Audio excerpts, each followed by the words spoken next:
Yeah. Ladies and gentlemen. Why they got us cutting up? Woo. Why they got us cutting up? Woo.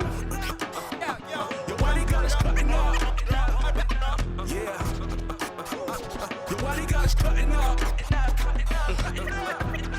Woo. Yeah. Who you know got a flow like this? Tell me who got a flow like God.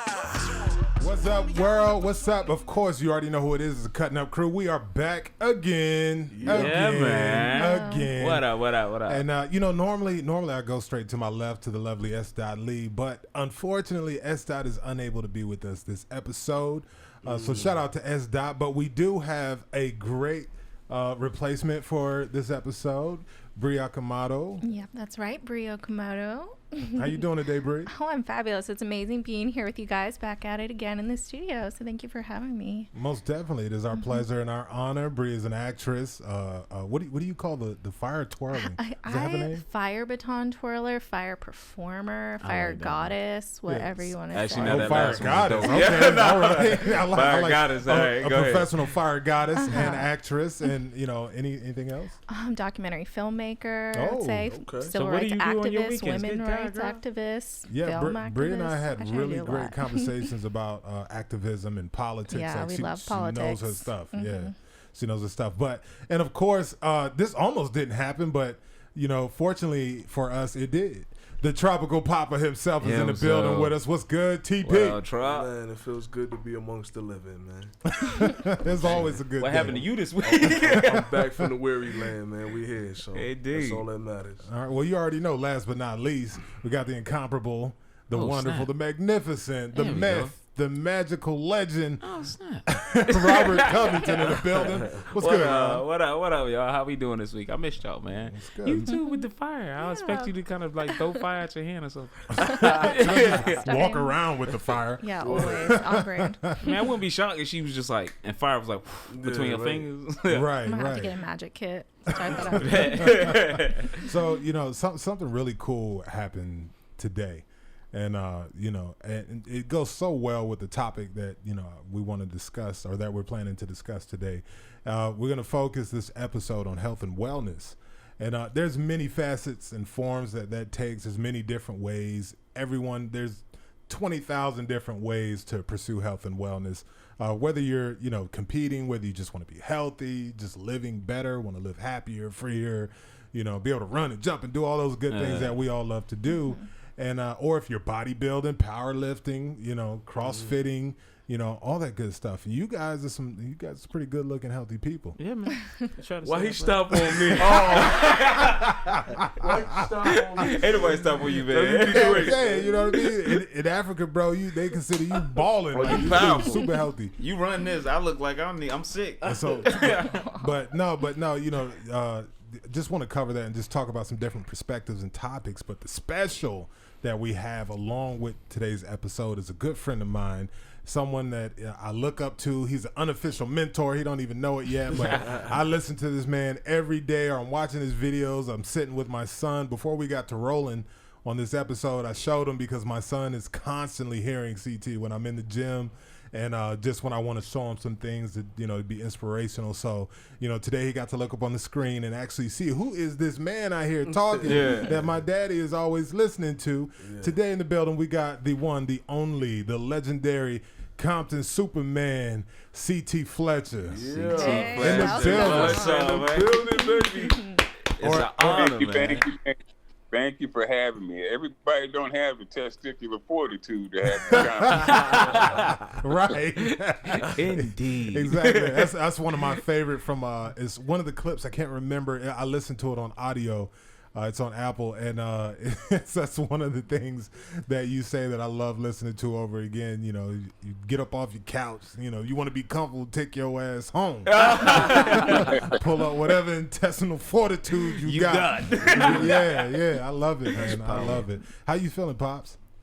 Man, I am so blessed, big time, and ain't even funny, man. I heard one of your co-hosts say, it's just a blessing to be alive. It's a good day to still be alive. You ain't lying. I live every day like that.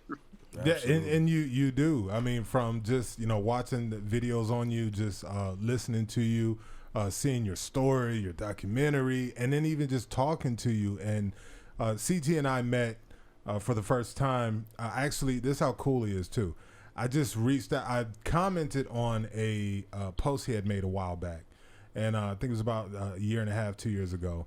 And he liked it and gave me a compliment back on the comment. And I was just like, for me, see, my stars are different. I judge people not by what movie they're in or what song they have out. It's by the content of the person they are. And, I like to give people their flowers while they're here, if they're great to me, And so when he responded, I was like, oh, damn. Oh, okay. And then he followed me. So the day before my birthday, the following year, I actually inboxed him. And I was like, man, all I want to do for my birthday is come to Iron Addicts Gym, work out, and meet you. And he was like, well, come on down. I was like, say no more. Little birthday wish. Yeah, Came so true. Right? I spent my birthday a year, not this past birthday, but the birthday before at Iron Addicts Gym. Living out one of my dreams. You weren't there, bro. You weren't there. But that's how cool this man is. But Rob has a really phenomenal story that includes you at one point. And he and I were talking about you being on the show. Rob is an actor, fitness. Yeah. I don't want to just throw guru on you, but fitness and martial actually, I didn't know I hit guru status, but bet I'll take it. And heavy in martial arts for years and whatnot. But Rob had a situation he went through some years back in Florida, and I'll let Rob tell it. Okay. First of all, I gotta say I'm glad to see you again, brother. Like, it's amazing. It's been a weird journey. You might not remember this, but you were opening an Irons Attic in Miami, and you came down and you were at the hotel, the Marriott. And that morning, I'll give you the backstory. That morning, I actually was told by the doctor that I could finally start doing some kind of working out because I had just came from 2 brain surgeries. And he was like, yeah, you can finally do some working out and stuff. And I had been watching your videos because they wouldn't allow me to move. They wouldn't allow me to do anything. And I was losing my mind. So I was just sitting there watching videos and stuff like that. And one of my friends was like, yo, CT Fletcher's actually here at the hotel. I was like, no, he's not. So I'm walking downstairs. I get on the elevator and I turn around and you're standing there. And you're like, what's up, bro? I'm like, oh! I'm like, oh my God. He's like, and that day I was crazy sad because they told me I'd never fight again. They were like, yo, you'll never fight again. You'll never, none of that. You'd be lucky if you get to it. Were you still missing the piece of your skull? I had just gotten it back. Oh, okay. I had gotten it back, the piece of my skull, 4 days before? Wow. And they finally told me I could start moving around more and stuff like that. And the best I could do was go for a walk. Tell them what had happened to you, though. Oh, well, I got hit by a truck and thrown 52 feet and had 2 brain surgeries because my brain was swelling. And that night when I saw you, I told you about that. And you looked at me and was like, hey, bro, but it's still your set. Man, I almost cried. And you were like, you still here. It's still your set. And I was like, yeah, but they said I ain't going to fight no more or anything. That part. And you looked at me and you was like, who said what? And I was like, my doctor. He was like, has he ever fought? Nah. And he was like, then it's still your set. I was like, yeah. And that day I started working out, and I haven't stopped working out for the last 5 years from that night. My man. Every day. That's awesome. Brother. Yeah, hey, boy, I do remember that, man, because, I know what I was there for, and I only made that trip one time, so I remember it. Oh, man, that's an honor. Look, you stood out, man. That stood out to me, and I'll never forget that. And, I have been told so many times by doctors what I could and could not do and what I would never be able to do again. So, my experience or my past had prepared me to tell you what I told you. I wasn't. A lot of people tell you things, but they never experienced. They never been there. But I've been there. The doctor told me that I wouldn't be able to do shit. Yeah. Y'all better get the bleeping man with have his finger on the button. Nah, you good? Oh no, you good. Free will. Welcome to the show. No censors here. Mr. Blooper man, be ready, man. Right? No, you can say whatever you want on this show. Be ready, brother. But I'm so glad to hear that you kept right on and you still train, man. I love hearing that. I'm teaching people now. Yeah, and he's going hard, man. People ask me all the time, what keeps you motivated, man? You've been dead 5 times and you still walking around talking shit. That. You got that right. Your story. That's what keeps me going, brother. That's one of the things I wanted to get into with you about was in your documentary, My Magnificent Obsession, and just in other things I've heard you talk. I've watched speeches by you talking to classes and groups of people, and you just talking about your I love your attitude toward when doctors and people tell you something you can't do or you're not going to be able to do, and then your idea of how you face death and how many times you curse death out and put death in its place, and you're still here fighting the good fight. And everybody is not, just inherently born with that much, like as you call it, fortitude. Where did you muster up the kind of attitude that you have that has allowed you to keep going no matter what you face? I saw you on Facebook some time back after your last surgery, I believe it was. And you had put up this post, man. It hit me right in the heart. You were trying to do a push-up after your a little while after your surgery, and you couldn't even get off the floor, and you were having a hard time with that, but you were like, fuck that, I'm still gonna keep going. And then to look at you now and see you back to throwing weights and stuff around, from that moment, that takes a special kind of mentality to really, because you see so many people fall off the wayside, when they go through something and they're like, I guess I'll just never be able to do that again, or whatever, or like you said, they just end up on the couch eating bonbons. Yeah, fuck that. Forever.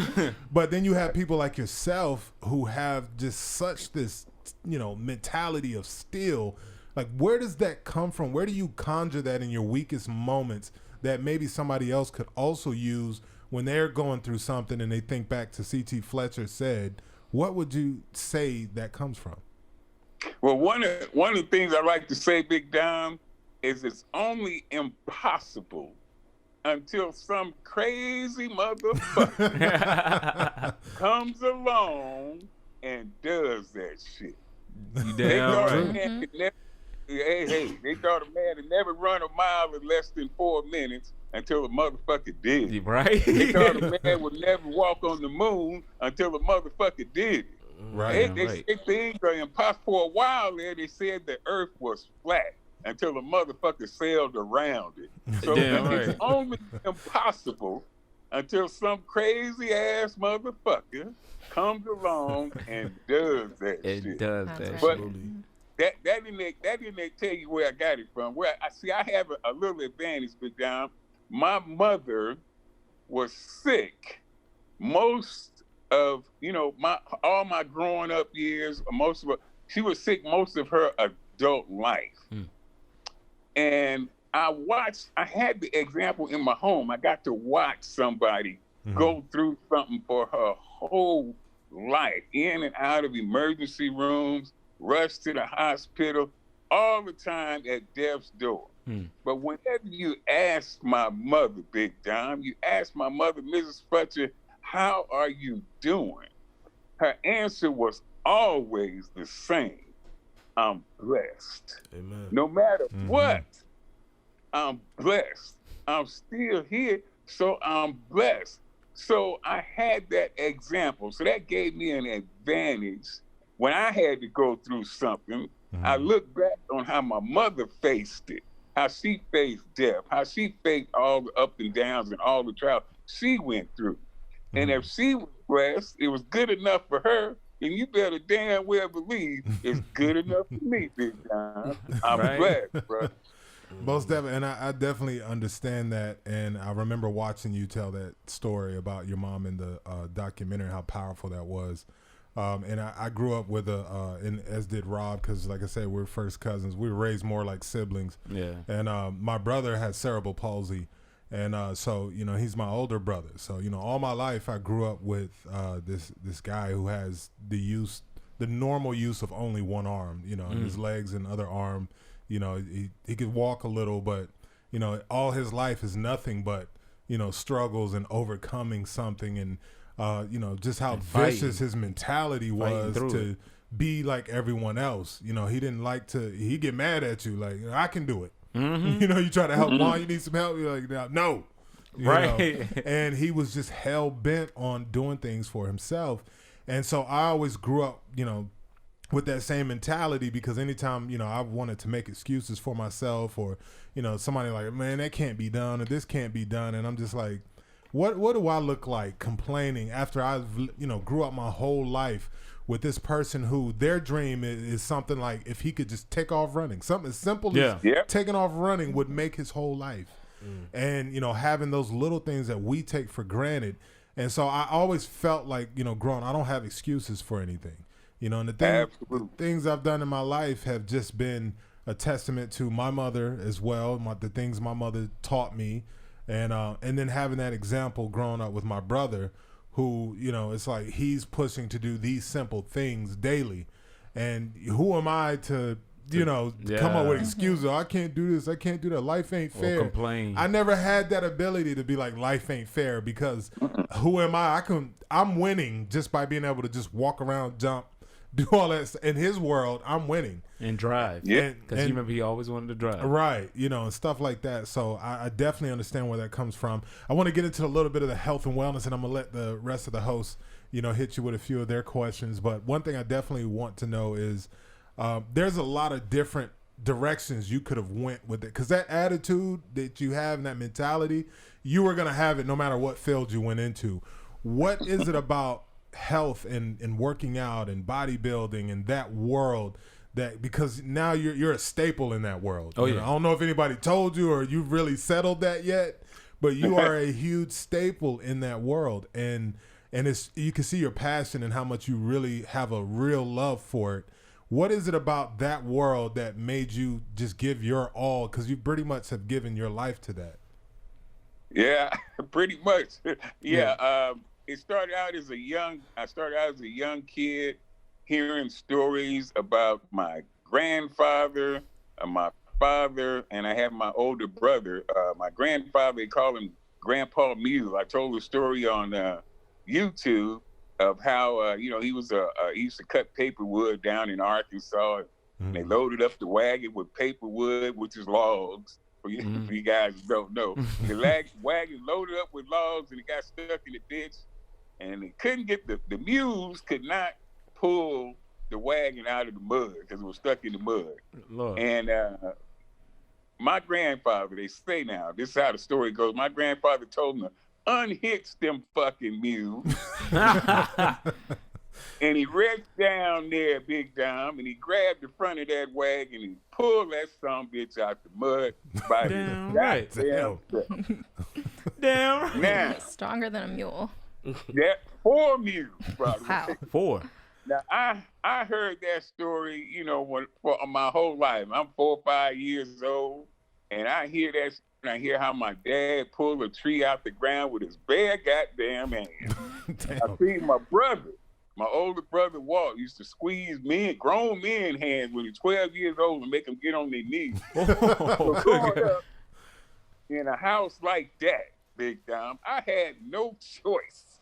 It was born and bred in me to try to be the strongest sumbitch on planet Earth. And was my magnificent obsession. That was my magnificent obsession right there. So that's where it comes from. And for those that don't know, you know, a lot of people do know, but for those who don't know, the younger generations, they know C.T. Fletcher, the celebrity.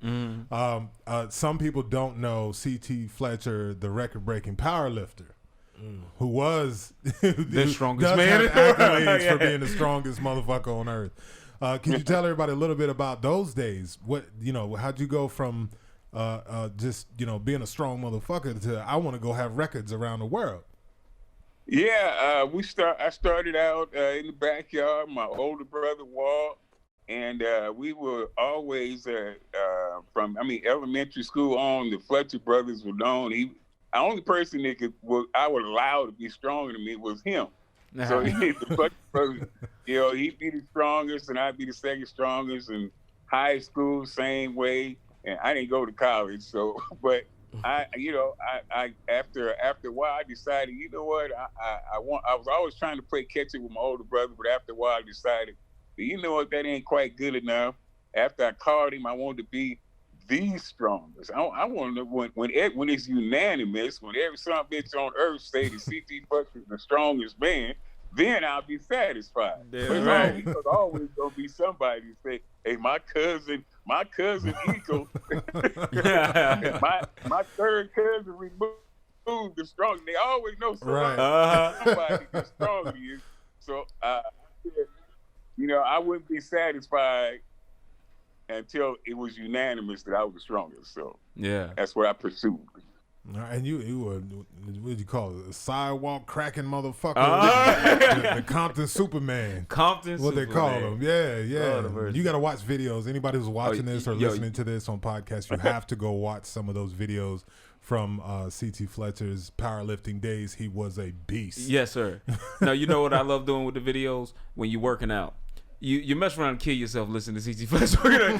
Now you still your set. And everybody looking at you like, it's been 45 minutes, right? I know it's still my set. Yeah, it was a dream accomplished to be standing in his gym and to hear him say, "Lift that shit." And I was like, yes. It's a real moment. Yeah, True. it really was. Bree, you have any questions about how? Yeah, and he did. I ain't had no choice. I couldn't fall apart in Iron Addicts. You gotta just live. I love what you're saying about having to be the best, and no one's gonna stop you until you are at that number one position. And that's something that's ring true in my life a long time. My father is actually the world's fastest drummer, so I've grown up in this household where you have to be number one. Like, you're not stopping until you are at that peak performance. So I'm kind of curious to see, like, who was pushing you? Was it always self-motivation, or that competition with your brother, that one other person, or who did you want to prove to, and who did you want to show? Why did you want to show the world that you needed to be number one and you wanted to be the best? Initially, it started out, like I said, competition with my older brother. But I remember very vividly my dad coming. I competed all through school as a track athlete. I ran the 100, 200, and 400. And I remember my dad coming to one race. I was so shocked. He never came to anything. And I looked up in the stands, and there was my dad. And I was just, dumbfounded that my dad actually showed up. And that particular race, I'll never forget it. I'm 61 years old, and I remember this shit like it was yesterday. I came in second. And I looked up in the stands, and all I could see was my dad's ass. He was walking out, man. And my dad, second place was just, the first loser as far as my dad was concerned. So I spent I have to admit, I spent my whole just about powerlifting career trying to make that old man say, "I'm proud of him." Yeah. Yeah, that runs deep. That's the hardest critic to impress sometimes, is your own family.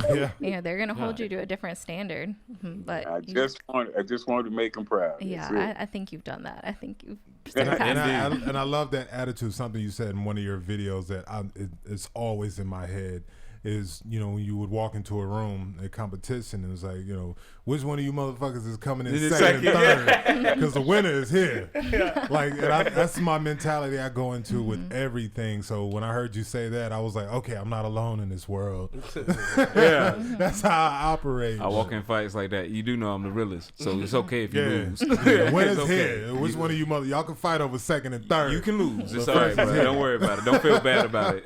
Wavyy, you got any questions for Pops, man? Yeah, I do want to ask you. I was watching a documentary about your dad, about the kind of strained relationship you had with him, and you had mentioned that you wanted to kind of have a conversation with him about the past a little bit, but we didn't really get a chance to see that on film. So before he passed, was you ever able to have that conversation with him? Man, I'm glad you asked that. And during the filming, they asked my dad if he can remember, any good times or any of the things like trips to Disneyland, or to the zoo, or some happy times from my childhood. And I know most of you probably couldn't catch it, but I was staring at my dad hard than a motherfucker because I wanted to see what he was gonna say because I didn't have none. I wanted to see if he was gonna, make one up, fabricate some shit. And he didn't. If you watch the movie, he did not have one recollection. And I was like, okay, we cool because I don't have none either.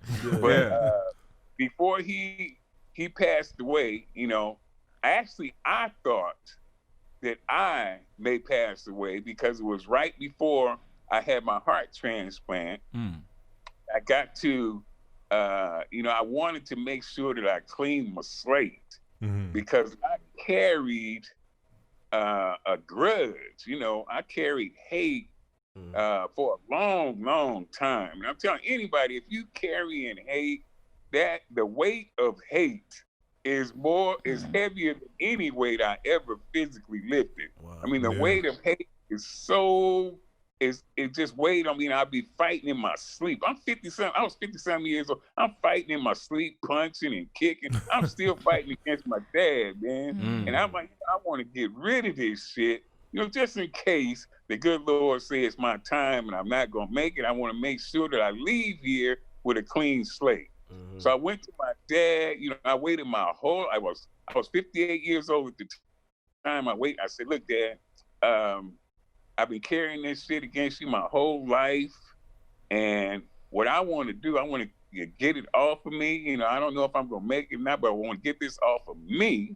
And I want to apologize to you. I waited 58 years to get my apology, and it wasn't coming, big time. I wasn't going to get it. So before I left Earth, I wanted to make sure that I got that slate clean. So I went to him and said, Dad, I want you to forgive me. I want you to forgive me for holding this against you my whole life. I want you to forgive me for carrying this shit my whole life. Please, would you forgive me? And he was gracious enough to say, yes, I forgive you. Wow. And I tell you what, I never got the apology from him, but I tell you what, the burden was still lifted off me. Yeah. I got the best night's sleep I had gotten in my whole life. The best night. The only time I slept better than that was when I was dead. Or the time when I died for a few. That's some good sleep, right? Ain't no sleep compared to that. It's some good sleep. Yeah. But no, that's real. That's real because I had my own bouts with my father. It wasn't as extreme as your situation, but we just for a long time, many years, just didn't really have a relationship, and it wasn't until my once I became an adult before I even realized because I know I had a chip on my shoulder. I used to get in I used to love to fight and throw weights around. That was my thing. Love to fight. And I never understood what that was. And I always had so much patience for women. But then men, if they did anywhere near, or came at me any kind of way that, most people look at me like, dude, it's not that serious. I was quick to flip. I was always looking for that, bloodthirsty. And I used to wonder, like, why am I so angry? Why am I like this? And I came to the point where I had to finally realize that this chip on my shoulder was still that little kid, who just didn't understand what the issue was with him and his father. Didn't have that fatherly guidance growing up. And once I realized that, I knew, okay, I got to deal with this. I don't know how, but I got to deal with this. And it came down to something similar. Just being like, hey, we have a much better relationship now. We've been growing one over the past few years, but it took a lot of changing for him. He was a military man, 35 years. And it's like something happened when he got out the military. All of a sudden he became a human again. And, then, he could have emotion and talk and, do these different things. But I realized even before then, it was like, you know what? One of the most freeing things to do is stop expecting other people to make something right for you or to do right by you. You are the one. You cannot control what other people do, but you can control what you hold on to and how you feel about things. And it took me doing that. Before he came to the table, I had to say, you know what? I can't live my life this way. I'm going to end up dead or in prison. And I've got to let this go. And I've got to forgive him and just let it be what it is. And I understand what you mean by that just gigantic weight being lifted, because, you know, it was like so much off of me once I stopped holding on to it. And then, oddly enough, a little bit later, he came around, you know, and he started making the opportunities to build and bond.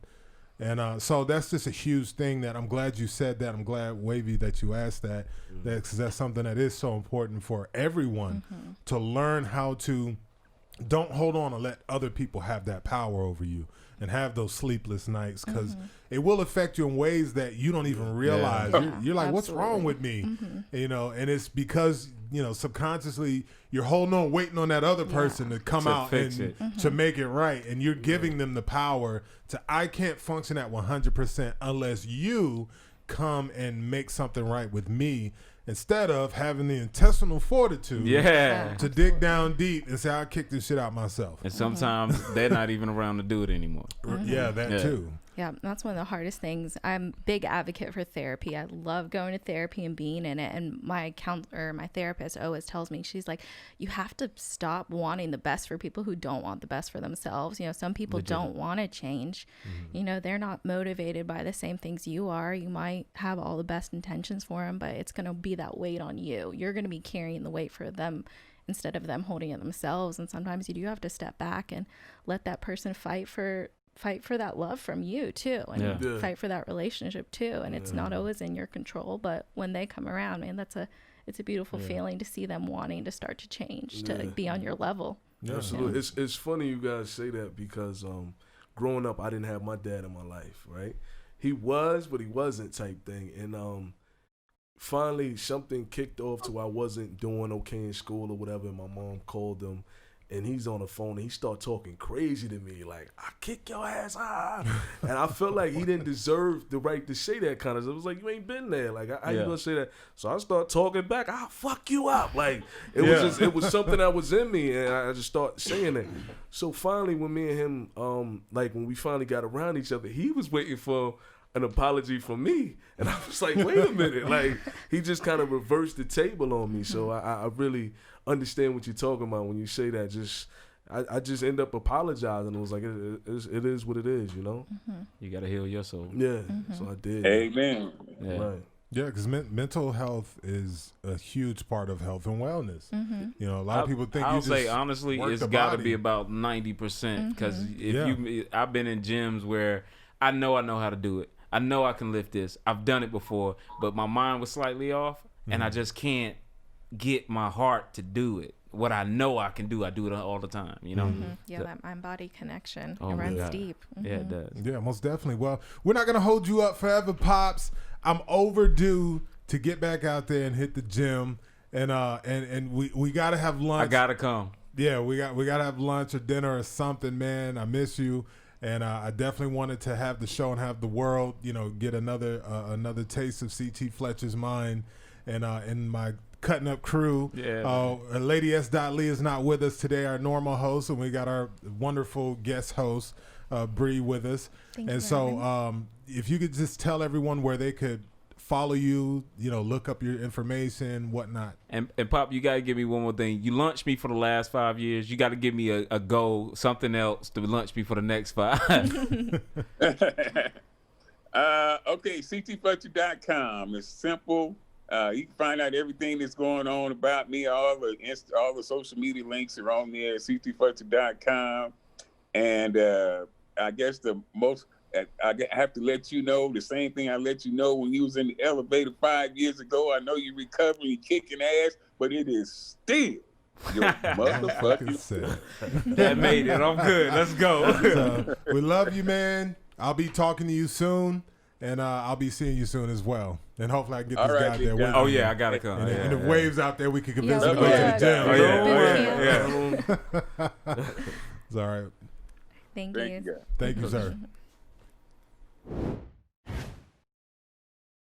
such a pleasure and That was so some motivation. Yeah, like That a was heart a full, gift. bro. Heart full. Seriously, man, I love that dude, man, and it's not even just some Hollywood shit, Right. or just some guy that we were able to get an interview with. Like I specifically pursued that interview for the last few weeks, and he's a busy man. Like he literally, I don't know how he does it at his age, just constantly going and constantly pouring, because that's all he does mostly with his life is he handles his business, but the majority of his life is spent inspiring mass groups of other people and filming material that ends up, being for the purpose of inspiring people. So constantly pouring out. I don't know how he re-energizes. Yeah, how does he fill his tank back I don't up know. after that? I think it's family, honestly. I was about to It's say that. family. One thing I you like gotta have about him something. is how beautiful his family is around him.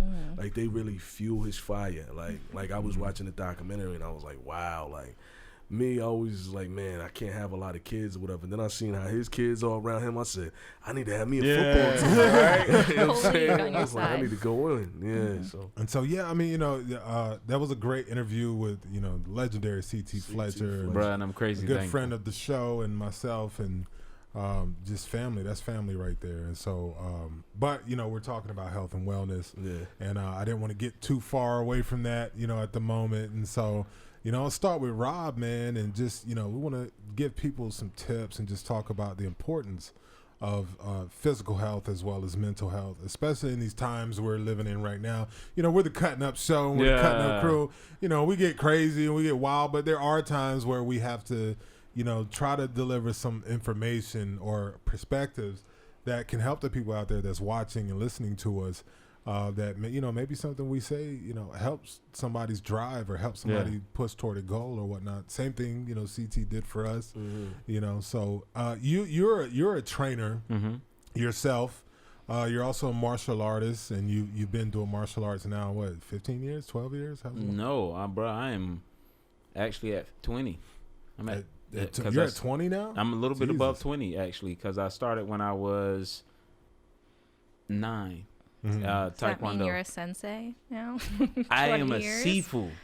Oh, Well, technically, it's the Spanish version of Sounds fancy. sensei. okay. I mean, not Spanish version. I was like, I was like, Chinese that's Chinese why I version. don't I was like, recognize Jesus it. made The that Chinese shit up. version of the Japanese sensei. The Japanese sensei. So So- what's the kind of martial arts that you practice? I'm at 22 different styles that I'm training now. Holy. Yeah. Wow. What's your main ones? Jinkudo would be the main one. Jinkudo is the main one. I love Mostly, Zenkudo. yeah, because I loved his Bruce Lee. I loved his train of thought. His Yeah. train of thought was, okay, take everything that's essential and get rid of everything that's not. That's why I like it. Yeah. It's just all the none of the magic and Oh, you the got to other do parts all of this things. extra Yeah. stuff. No, I don't have This to is do all this that. is the shit that fucks people up. Exactly. From every different And martial art. I love the perspective, because when I first went to my now Sifu, I think it was now 15 years ago, 12, 15 years ago, somewhere around there, when I went to him originally. And I had taken Muay Thai, I had taken Taekwondo, I had taken boxing, I had taken all these different styles. I took a little bit of Filipino Kali. And I came in, and he got this 50-year-old, 60-year-old man, and he's like about this big, and he's like, you good? I was like, yeah, man, I've been training for a while. He's like, cool, hit me. Ben, I'm not hit you. Pop, pop, pop, pop, pop, pop, pop, pop. So I should hit you. And try to hit him for about 2 hours straight as I got thrown all over the gym. And he did it with one finger. Wow. With one finger. I'm doing Muay Thai. I'm swinging and kicking as hard as I can. And he did this weird thing that made me look at fighting completely different. Because I was sweating and pouring sweat, and he was completely dry and relaxed and sitting there all quiet. And he kept, every time I kicked him, he would just poke my foot. I never saw that happen ever in my life. He would catch my foot mid-flight. And so it really changed my perspective on fighting and health and this whole machismo. I gotta be this and I gotta be that, and it kind of changed my mindset. And I realized how much of it was thought, because he always says it doesn't matter if right now you can fly and jump and run. And he's like, well, soon you'll be 70, and will you still be able to defend yourself? So it really changed my mind. And he's like, would you still be able to live and work out and do different things when you're 70 and 80? How old was he? Now he's probably getting close to 70. At the time when I met him, he was probably in his late 50s. He still kicked the ass like that. Sir, I was there last night. and he's throwing people around still. Easy, not without even a question. With a finger. That's With a crazy. finger. Yeah. So you're a master in monkey paw, right? I am actually. I hate it. I didn't even want to look. What's sad is I didn't even want to say yes to that. In my head, right? In my head, I was like, nah, fuck that. Don't answer that. But then my soul was like, you gotta answer. Yeah. Let me stop messing with you. But for somebody out there that's considering, because like we were talking about, there's multiple different ways to get healthy and to stay healthy, and long-term maintenance. What would you suggest martial arts to someone that maybe doesn't want to go to the gym, doesn't want to bodybuild or anything, but they want to do something that they find fun? Oh yeah, like I train people now, and what I'm finding is the most interesting thing is I've trained a bunch of people now, and I've done weight training, I've done bodybuilders, I've done all the football players, all kind of stuff, athletes, basketball players. The ones who stick to it longest is the ones who's learning something.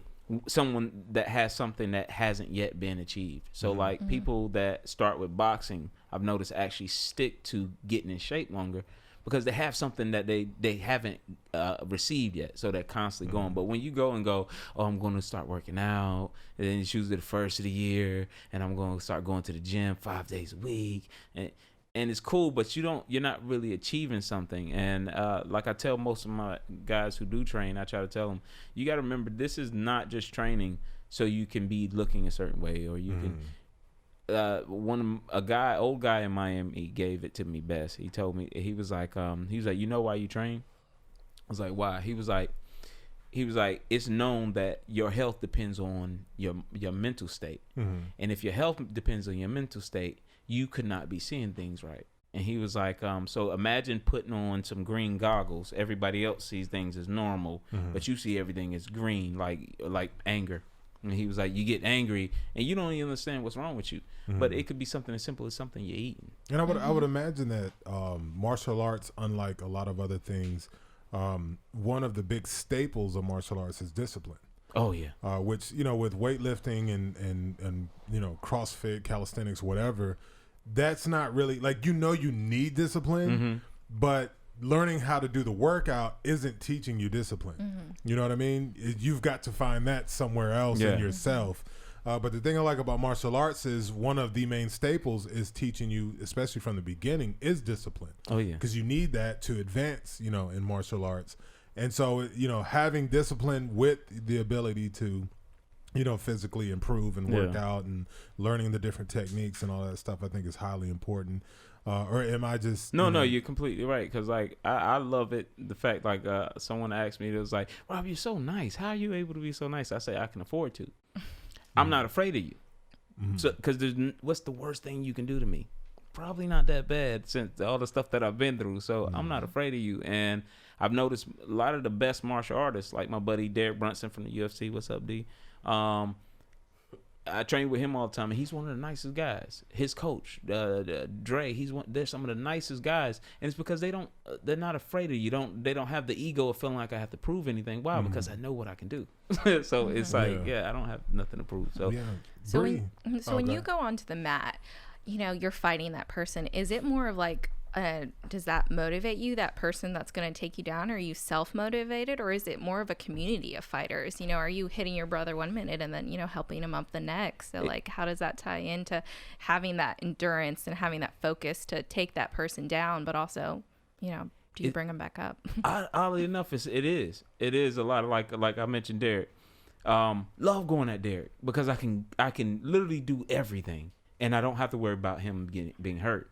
Also, he's so good that it constantly pushes me. Like days that I'm like, man, I don't feel like working out, or I don't feel like hitting this bag. I'm sitting here thinking in my head, I know I just saw him fight, which means he did 4 weeks going in on a bag, going in there. So if you don't do this, you're 4 weeks behind him. Wow. And so it makes me like, no, I have to get up. And he's like my brother. So it's that constant, like CT Fletcher was saying, it's that constant no. And even this guy, growing up, he was one of the first males I ever fought. and got beat and just thrown around the room. Oh, man. I mean, because you got to remember, he's 6'5", and so for me, I'm 6'2", 6'3", but 6'5", 280 to toss you around the room real easy. And I remember we put on some gloves once, and we was in the back of a hotel we were staying at, and I'm quick, so I do about 100 punches, and he hit me about 3 times. And that was enough. and I have, this is after training and doing all this other stuff, but it was enough because I remember one time he hit me and I lifted off the ground and flew and looked back up at my big brother and did this. Whew. Okay, it just got real. I gotta take a second here. Yeah, so it is I that. hit pretty hard, yeah. Oh, well, I mean, you have no choice, my friend. But it's that. It's, like you said, it's kind of all three. It's the community of fighters. Like, we have a big community of me and my close friends who we've been in fight situations and everyone fights. So, like, one guy smacked one guy on the back of a truck and we were all sitting there and we all just started going, You? Okay, cool. Rock, paper, scissors. But we won't let Derek do it because Derek is a professional. So we sitting there like, no. You sit down. We got this. We know who to take them. Oh yeah. So it is. It's a community of fighters. It's your brothers. It's like a family. Mm-hmm. It's Right, like the Spartans. So Bree, you live a pretty healthy lifestyle. Yeah. I think, So, give some tips, especially from a woman's perspective, because there's a lot of women out there, and I've talked to some women who they are out of shape, but it's not that they don't have the desire. They don't have the knowledge or the keys to even know where to start. Mm-hmm. And because of that, they get discouraged and, it just gets worse for them. It just builds up and builds up. You get the fear of Yeah. not doing it right or And wasting your time. And you doing always hear something that, wrong. I don't want to be built like a bodybuilder or a man, So from a woman's perspective and with the knowledge that you have, what are some tips that you can give for women getting ready to start that journey? How do you ease into that journey and then elaborate on, down the road? Yeah, I think I had that same mentality. I remember going into, when I was 18, first getting into a college that had, real gyms, real equipment, and just being so intimidated, being like, I don't want to look bulky. I don't want to lift weights. And just that mentality that, you don't want to do it because you might not know what it is or it might be wrong. So you don't even want to jump into it, but really just like breaking that down. And when I moved to Wrightsville Beach and moved to Wilmington, every single person is running every single day. You wake up at 6 o'clock in the morning, there's going to be an 80-year-old man running in the rain. And just watching that, I was like, okay, this is a whole different level of community of people working out. And I think I started getting into the gym when I was like 19 because I was like, I have to level up to these people. I was like, these are some fit people. And getting in the gym, like, I love it now. I work out. I'm not too hard on myself. If I miss a day here and there, it's okay. Because my mentality is that, fitness for me is a marathon, not a sprint. And I'm going to be on this path for my whole life, So I have to wait for the finish line at the end. So I love working out, and when the gym's closed, it was kind of like that shocking moment. You're like, oh, I don't have my weights and these classes to pay attention to. So I just started hustling on my front porch. I was like, all right, we're gonna do burpees, we're gonna do sprints, we're gonna do push-ups. You don't have a single piece of gym equipment except a yoga mat and like a 10-pound kettlebell. So I think me and all the girls on my street, we were all kind of quarantining together. There's about 8 of us, and one of our friends was a trainer, and so he brought us out there, and he made us throw big kettlebells around and start doing sprints up and down the street. And that made me so much more fit than I ever was in the gym, spending an hour, 2 hours in the gym every day, lifting big weights. That's a big thing you're saying right there.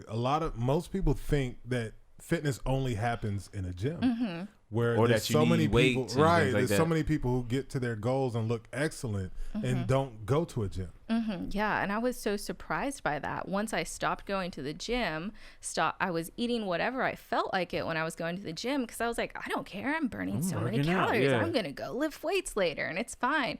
But when I started, refocusing it onto just nourishing my body with cleaner foods, not going out to eat every day because we were in quarantine, you're going to learn how to cook instead, and incorporating that. And then I could all of a sudden, instead of working out 2 hours a day, I was working out 30 to 45 Yeah. minutes, and I was looking better than I had ever looked when I was going to the gym, and I was cut, and I was able to keep my curves, which was something I was really stressed about. Yeah. I was like, I can't squat, big weights. What's going to happen to my body? And then my body just rewarded it, and it said, no, you're doing everything right now. Now you're eating clean and giving us that consistency and that drive every day. So, I mean, I'm always bringing the girls out on the street. We have these little apps on our phone, these interval apps, and so it'll set you up for, you start slow. Is that what it's called? It's called Interval Timer. So you Okay. can download on the App Store.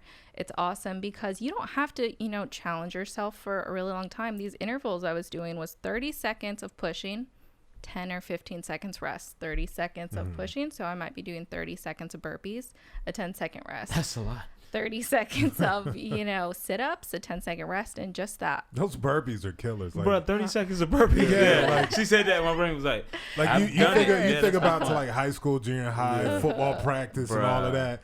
But you really should still be doing them even in adulthood because I mean, my God, it and works they're the so whole good body. for you. Yeah, Yeah. that's so good for Yep. you. It's a full body phenomenal. calisthenics. So have you felt like you've gotten in better shape since COVID? Oh, definitely, Yeah, which same really here. surprised me. I love that. I was like, I'm not going to get the COVID-19 pounds. I'm going to lose 19 pounds. I think I've Shit, I lost got about it.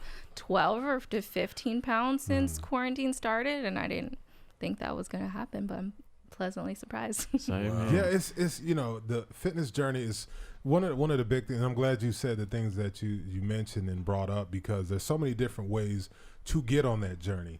And I used to hear this so much, when I was a little bit younger and just, kind of trying different ways. And it's, the ones who really know what they're talking about, they tell you it's a lifestyle. Oh yeah. It's a lifestyle. But people You gotta here, live I it. can't ever enjoy food again. I can't, enjoy, days. You enjoy it more. Lifestyle is, the thing that saved me and helped me a lot was learning. And shout out to Alexander Croteau of Alexander York Fitness, somebody I work with, He's a beast, fitness yeah. one. Yeah, and he taught me about macros. Very And important. I know about calories, and most people, and you ask a lot of people if they're not really into fitness heavy, Yeah. they're like, macros, what are you talking about? And especially him being my trainer, and so when I'm in LA, he'll be at the house, and I'll be sitting there eating. I think one time I was eating, I think it was like a Halo ice cream, super low Yeah, calories. shout out to those. Those are good. Protein in them too. Yeah, super low calories and stuff. And I'm in my daily intake, and he walks by me. I'm on the couch just chilling, and it's funny because again when I say he is the epitome of Mr. Fitness. Oh yeah. And I mean, weighing every single little morsel of food, he can tell you the numbers on everything that Every went in dime. his body that day. And just coming up with all different kinds of ways to challenge his body. And when you see him, it's like, okay, yeah, obviously you know how to. You've been doing this you for know a how while. to be fit. Yeah, you you've been know. doing this for a while. And so, he walked by me and he was like, and I always I feel, it's like judgy when he walks by. He's not doing it, but Yeah. I You just end up feel doing it to good. yourself. Looking over Yeah. your shoulder, counting it in his head. Right, he walks by, he's like, is that in your macros, bro? And I'm like, yo, dude, like, damn. Like, can I enjoy my damn ice cream? I'm like, bro, it's low calorie, bro. That's when you look him in the face and go, Right, it's like it's Halo, bro. I'm only half enjoying this. Like, can I just enjoy the half? Like, bro, come on. And he's like, I didn't ask you that. I asked you, is it in your macros? And I was like, dog, like, can you leave me the fuck alone? Like, let me just enjoy my shit. Like, I'm well under my calories. And he said, you still not answering the question. nope. And I'm like, what are you talking? I just answered you like 2 times. Because if it fits, Dog, it's okay. under my calories. And he was like, I didn't ask you, was it sending you over your calories? I asked you, was it in your macros? And so, I was like, man, if you don't leave me alone, let me enjoy this damn ice cream. And then, later though, I was like, what the hell is he talking about? And is this something I should know? Like, I said, dude, explain to me. Because at the time, I thought him saying macros was just another way of saying calories. Yeah. So I'm like, why do you keep asking me about my macros? I'm watching my calories. He was like, yeah, but your macros are different. And that's when he broke down to me carbs, fats, and protein. And how manipulating those 3 numbers Will change. can everything. change. Yeah. So you can if you understand macros, you can have that piece of cheesecake later on, but you have to go, okay, where is this And my macro, it Yeah. affects everything else you eat. So you're like, if I want the cheesecake, I know I got to go super strict. And on you end up breakfast and budgeting. lunch. You end up budgeting. Right. You know, right? you're not going to have that extra avocado on Yeah. it. You're going Right. to have that fat in the cheesecake Exactly. or that dairy and stuff. Exactly. So if you hit your macros, it doesn't really matter because people get caught up in dieting.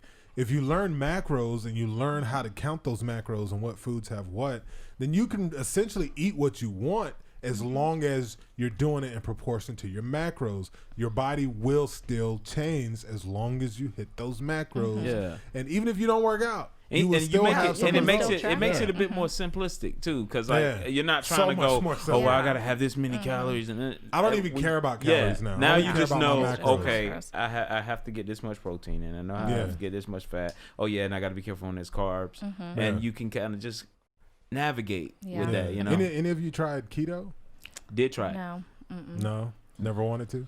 You know, I'm not really big on, you know, I Wasn't a hear huge some fan bad of it. stuff. I'm not trying to lose weight like that, Yeah. but I'm more in the macro side. I like Okay. tracking my macros. I have an app for it on my phone, so I can, you know, use scan the MyFitnessPal. That's what I Yeah, use yeah, too. yeah. Yeah, and I love that, and it just opens your eyes to seeing like, Yeah. whoa, I need to finish the rest You of can my just night scan with food and stuff and it'll tell you the carbohydrates. macros. Yeah, Yeah. it's so easy, and I don't have to be obsessed with, you know, weighing food and counting it out. You know, I'm gonna scan that barcode. The FitnessPal app is gonna tell me exactly how much of it I can eat and what's Yeah. left of it, and that's the diet I like to follow. How was keto for you? Keto was good, but I didn't like the energy level. I didn't like. Were you low energy or high energy? Well, Too it much was energy? it actually dropped my energy level and it spiked every time. So either Oh, really? it was spiking low or spiking high, and I didn't have a consistent. I can feel my change, and that's one of the best things about like working out has brought. I can feel what I ate. I can feel okay, something changed. So if I eat something bad, I immediately know. And it's almost sometimes like I believe it was a couple of weeks ago. We ordered some food and I ate it and I took a bite. And my brain went, no, no. But whatever this is in this, put it down now because it's immediately not right. And you can feel that change. You get to know your body better, and you kind of know, okay. So it kind of pushed me back towards the macros, and it kind of pushed me back to one of my favorite people, Drew Canoli. If you don't know Drew Canoli, you got to check out Drew Canoli and Dr. Sebi, two of the best when it comes to how to take in nutrients. Yeah, I've seen people, I toyed with the idea of keto, and I've seen, the only problem I had with keto is I've seen, there's many people I've seen personally, have drastic results from keto. The only thing that I did notice is they do lose a lot of weight, but it's like they're the same shape they were, bigger, but they just shrink. Yeah. But they're still in the same shape. They're just a lot smaller. And see, when I played Suge, I played Suge in the Tupac biopic, the movie, and then did Unsolved. So I had a year of, I was having to, eat all this crap and had to gain weight fast when I took the role. And then carried that weight, and then there was talk of a Suge movie right after, and then that got pushed. So then I started losing weight like toward the end of the movie, and was gonna just go heavy back into gym and all that stuff. And then they were like, with the movie, it was almost a go. So then it was like, okay, I don't feel like having to eat and gain all that weight back again. So I was like, I'm just gonna coast, where I am, try to keep this weight on, and then put the extra pounds on when we go into it. And that got pushed longer, and then I was like, okay, I'm gonna just start cutting back down, go the opposite way. And then Unsolved came, and they were like, we want you to play, Suge in this, and I was like, ah, damn, but I just worked so hard. yeah, like I was happy about the show. I wasn't happy about I gotta walk around with this weight some more. Yeah, and It's uncomfortable. right, and when it's above your natural weight, like your body tries to fight it, and so it's like they look at me like, hey, Dom, your face is getting slimming up a little bit. You need to eat. Wavyy need knows some this pie. because they tried to feed Wavyy to death. Yeah, how did that affect your mental though? Because I feel like when you're throwing your body off like tough. that, It was tough. I'm used to being big, tall, sexy man, so that's what I heard. I don't know. You know Somebody what I'm said saying? that In one my day. head, I went, I don't know. when did this happen? That's how you know you my cousin, because I was like, nah. But not like you know me. I didn't. I was way smaller Yeah. and walk around. Was more fit. And we whatnot, always played sports and did stuff all the so way. for me, it was really a trip because I had never been bald in my life. So then I was bald and chubby, and it was a mind screw. It was just like I did not feel sexy at all. Yeah, that self-confidence. And I would still have women, I'm like, ooh, and I'm like, ugh, what's like, wrong with you? You're wrong for You that. have bad Like, taste. I don't like you anymore. Yeah, right. I don't like your poor taste. Even though you're talking about Now? me. If you had now? only seen me last year. Right, that was the You're thing. like I bringing felt out I did. photos. No, I Look. did that though. I would be talking to people. I'm like, no, this is what I normally do. I know. And they'd be like, you look fine now though. Like you don't have to do that. I'm like, that's- nah. that's I feel not like the I need point. everybody to know. Explain. This is how I normally look. Yeah. And so that did play a part in my head. But coming off of that yo-yo and up and down and maintaining that size, I went into discovering new things. I was doing like some of the people in keto when I first started losing weight after I was done with the show and done playing Suge at that point. I was like, all right, I want to get in this extreme great shape. And so I was losing weight. I was working with Alex. I was losing weight, but I was having that keto problem. Even though I wasn't on keto, I was shrinking, but I was still the same shape. And I had lost a lot of muscle. It's got to be that spike. Playing that role. So I was like, I'm used to having muscle and being strong. I was like, damn that. I couldn't lift half of what I normally like, I do. don't want to just get small. Yeah, I was like, sorry, Alex. I'm going into bulking mode. I want to put this muscle back on. I'll worry about the fat later. And he's like, all right, that's what you want to do. Design me a program. And then I started plateauing on that program. As far as building wise, and I was like, damn, what can I do? And then so I started switching it up. I switched over in the last few weeks. I switched over to just a straight all-out bodybuilding routine, and the soreness came back. I started seeing growth again, and I was like, oh, okay, you want to bodybuild? Yeah, Okay, your body I hear likes you. that. Yeah, so that and intermittent fasting. That's what I want discovered to try intermittent next. fasting. That's actually that's probably my favorite. I love that. Out of everything I've done, that's Yeah. probably What's love the that. ratio? How many hours eating and how many hours not eating is it? We have 16-8. You have, you really kind of make it I've what seen you people, want, but I've it's seen commonly people shift it 16-8. different ways. Is you have 8 hours eating, 16 hours off. So, I first started with that to ease into it. And so I wouldn't eat till 1 and I'd be done eating by 9. And then you go into fasting mode and you go to sleep. So that makes it easier and you wake up. Most people can last till 1. And then I got more extreme because I was like, I want my results to speed up. And it's, and it's not just fat loss. You have autophagy. You have, cell regeneration. Hormones. You have hormone Everything balance. kind of rebalances itself because you end up eating your old cells. Your old cells end up burning out So because they they're have to like, they're regenerate. like, all right, shut everything down. And you recycle a lot of cells instead of just kicking them out like your body would normally do. Yeah. You recycle them so they last longer, which keeps you looking younger longer. That's collagen. autophagy. And your Yeah. energy stays so high. Like I was shocked. That was That's my main surprising. thing. Our workout, Yeah. fasted workout is the best thing I ever It discovered. really is. Yeah. And the I thought weirdest you'd part, feel all dead and shit. No, Exactly. you You feel feel energized. excellent. And you're burning straight fat. Like nothing, no Burn it food, off. carbs. You're burning, your body is using the fuel. You're forcing it to use the Yeah. fat for fuel. And it's a beautiful thing. But I want to, real quick before we wrap out, because it's almost that time. TP. Tropical Papa. What's up? Dom, man, Big Dom. You went to everybody else at this table with some fitness shit. And you left me out, man. We I saved did the not best leave for you. last. He left me No. out, and you looked at me every time he said something about somebody gaining some weight or something. I got that look, man. No. And I don't know how to feel over here. I had to go through the same thing. I remember them having talks about him, and they were like, "If we just somebody's got to get Wavyy," because Wavyy had got to a point, and you weren't in the room at this time, so I don't know if it's true or not. But they were like, at one point you were refusing to eat more, and they were trying to. They killing me. wanted you to get bigger, Yeah. And they were like, "We've got to figure out a way to get Wavyy to eat more." Yeah. It's like, well, just take him out to eat. It's like, no, he doesn't want to keep eating. Yeah. But we need him to gain like another 10, 15 God, pounds. I wish that was my problem. Yeah, but the thing was that whole summer before we start filming Unsolved, Anthony told me he said sleep and eat. That's what he kept saying. So me, out of all people, I got tired of eating. So it got to He said, out of all people. out of all people, 'cause I love to eat. Yeah, I know what the I'm saying? feeling. Right. So it got to that point to where it was like, okay, this is getting to be a little bit too much. So Yeah. I just stopped. And Your I felt joints like, start feeling bad. Your body Yeah, starts it feeling changes like your shit. relationship with food. and Yeah. then I got there too on All Eyes. It took me about a year to eat how pizza much after did you that. gain for that one? Until I gained about He was I gained at that about point. 40 going in, and then another 10, 15 while we were filming. Yeah, shit. And they wanted 15 more, and I was like, nah, B, my ankles are killing me. Yeah. Yo, that's crazy. Y'all never heard a grown man say my ankle? My Your ankle. ankles bro. or your Wait. cankles? Yeah. No, it was I Kangol. didn't have Kangles, thank God. But just because you remember, I'm gaining all this weight, but then I'm also standing, running around all this I shit for remember. 8, 9, 10 hours a I day. remember. You know, I'm on my feet doing this, being unhealthy as shit. But I wanted to ask you just your perspective on things because you're not super into the not fit at all. universe and all that other stuff. And I'm working on slowly getting you there. Oh and no, we whatnot. go. Yeah, it's gonna happen. And I just wanted to know because it's different perspectives. So why is it for you that you're not that interested in, like, you know, and it's not that you have to be. Everybody don't have to be No, a everyone's got a bodybuilder different path. and do all that shit. But I'm just curious as to, do you see yourself moving toward that eventually? I do. Or, you know, why is it not a non-factor to you right now? At some point, man, but I'm on some sucker shit right now because, like, the way I say that because, like, I've gotten roles being a big dude. You know what I'm saying? So No, it's you're dope regardless. right. That ain't the problem. No. But there's a certain niche right there that's not really filled at this point.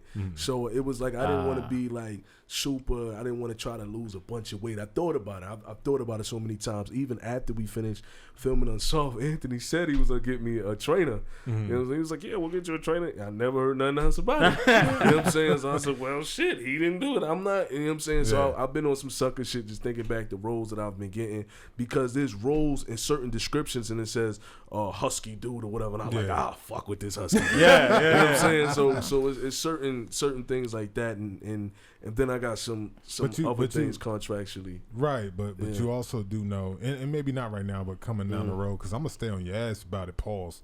But I'm gonna stay on your ass about it because yes, you're right. There are those niche roles in those sectors of the film business that is needed. But you know, you're a leading man, right? Yeah, right. Like whether you know it or not. You goddamn Nah, right. yeah, you got it. You're a leading goddamn man, right. so you know you're gonna have to. That's not a niche. That's just gonna be your. You're gonna have to go into that lane eventually, and that's And I do want to get healthy. You know what I'm saying? I definitely. Well, you wanna know get a healthy. personal trainer, so I mean, Yeah. A couple of y'all. You know what I'm saying? Got It's like I don't know. My mom been trying to get me in the gym too. She's always like you need to come to the gym. So I've been using the COVID-19 bullshit. It's like, "Why you got COVID?" I'm not going. So because I'm But you excited just seeing what you're doing. Because you damn sure ain't got no problems getting jobs, you know, as is. But you know, just imagine what you're gonna be getting when you're in your top form all around the board. You know what I mean? Yeah. That's what I mean. But we got to wrap it out. You know what I'm saying? We can sit here and talk about this stuff all day long. All day long. Not me. You know what I mean? I There's so many say aspects. Wavy for last. I want Wavy think I was ain't got much jumping to on say him. about Bro, there's so many aspects, man. Yeah, we can talk about that forever. But yeah, most definitely, you know what I mean? Just, you know, just take your time and, you know, do the work, do your Google research. There's so many different ways to get healthy, get fit. It doesn't have to be in a gym. You can be hiking. You can find a sport to play. There's people that play racquetball. I used to wonder why I see those old, like, why do old people love racquetball and tennis, you know, all the time. be going but in. go play it. Yeah. And see, it's not only fun, but you're working your ass off. It's a great way to stay in shape without thinking about exercising. So find ways, you know, join a basketball team, join whatever, you know, recreational type stuff. Get with your friends. Start doing fire baton twirling. Do guys. fire baton twirling. That's you know, a workout. Right, or martial arts, or just any kind of That's way. fire baton twirling. Yeah, get out there and start walking. Walk 20 minutes, then 30 minutes, and just keep, you know, loading After it every up. meal, go ahead and walk. And take see your how walk. much better you feel after that walk, and write that down and write down the fitness you Exactly. did, and you will see that correlation form. The more you are moving your body, the more